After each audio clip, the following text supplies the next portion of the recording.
যে কবর থেকে এই অবস্থায় উঠবে। তা আল্লাহ বলে, বন্ধু কিয়ামতকে 2 ভাগে ভাগ করছি, আমি জানি আপনি একা উম্মতি বলে চিৎকার দিবেন, আর কোন নবীও দিবে না, রসুলও দিবে না। আমি রসুলুল্লাহর দয়া বুঝাইতে চাইতেছি আপনাদেরকে, যে কেমন দয়ালু ছিলেন, কোন দয়া নিয়ে আমাদেরকে বুঝাইছেন। হায় হায় হায় হায়, সত্য এটাই। ওলামায়ে কেরাম লিখতে বাধ্য হয়েছেন, আদ্দাল আমানা, নাসাহাল উম্মাহ, কাশাফাল গুম্মাহ, ওয়া জাহাদা ফিল্লাহি হাক্কা জিহাদি হাত্তা আতাহুল ইয়াকিন। ওই পর্যন্ত জান পর্যন্ত দিয়া দিয়েছেন আল্লাহ।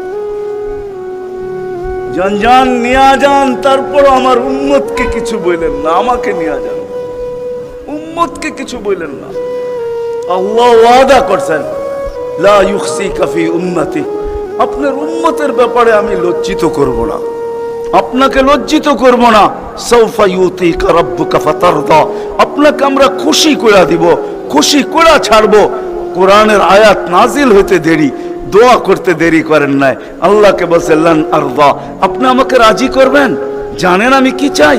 লান আরদা, কখনো আমি রাজি হব না, হাত্তা ইয়াকুনা ওয়াহিদ মিন উম্মতি ফিন নার, আমার একজন উম্মত জাহান্নামে থাকা পর্যন্ত আপনার উপর আমি রাজি হব